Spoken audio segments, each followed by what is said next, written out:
From roaring V8s to electric cars and everything in between, Dodge has created some of the most iconic muscle cars in history. This is the Dodge Charger.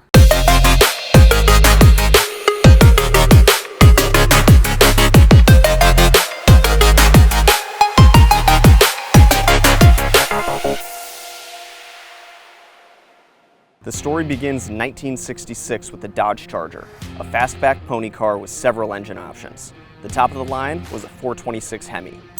Only 458 Hemi Chargers were built that year, 218 automatics, along with 250 four-speed manuals. In 1968, the second-gen Charger was born. This icon came with a redesign, stepping away from the extreme fastback look and giving consumers the first look into the future. When you think of old-school American muscle, this is that car. But Dodge was far from done. Making its debut in 1971, the third-gen Charger hit the streets. This redesign featured a split grille, ducktail spoiler, and 6 different power packages to choose from while still offering the heart and soul of the Charger, the 426 Hemi. 1975 comes along, and with it, the 4th-gen Charger.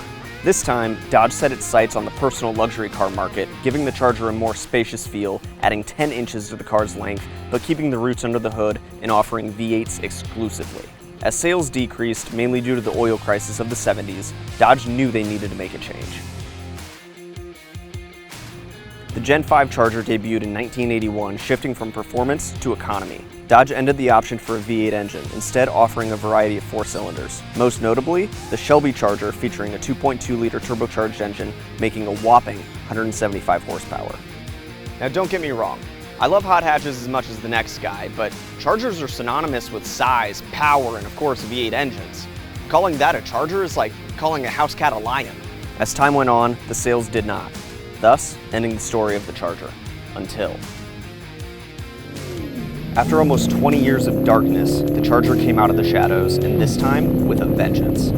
The 2006 Dodge Charger brought back the legendary V8 Hemi for the first time in almost 40 years.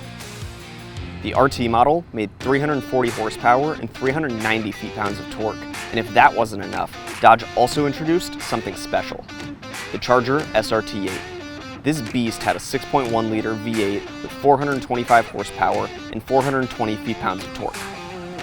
2011 comes, and so does the 7th-gen Charger, changing the styling inside and out, but most notably the taillights stretching across the back is a nod to where it all began.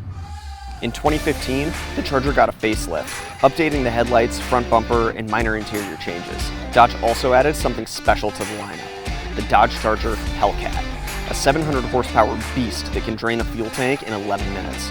Through the years, they released special edition Hellcats like the Red Eye and Jailbreak, adding even more power under the hood. But all good things must come to an end, and after 17 years, Dodge released the last call models. A sad day for muscle car enthusiasts, but Dodge couldn't just retire a legend. Here with me is a 2025 Dodge Charger Daytona, a callback from previous special edition models. Under the hood is, well, nothing. The Charger has gone electric, offering an RT and a Scat Pack option. This is the Scat Pack model, offering 670 horsepower and 627 feet-pounds of torque. But power isn't everything. Let's be honest, Dodge took a big gamble going fully electric, and unfortunately, it didn't pay off. After only 2 years on the road, Dodge has officially decided to retire the Charger once again. Or did they? Just recently, Dodge announced they have plans on bringing back the V8 Hemi, which means we could get another generation of the Charger. The Dodge Charger's history is nothing short of staggering. From muscle to luxury, efficiency to electric, the Charger has truly seen it all. And who knows what's next?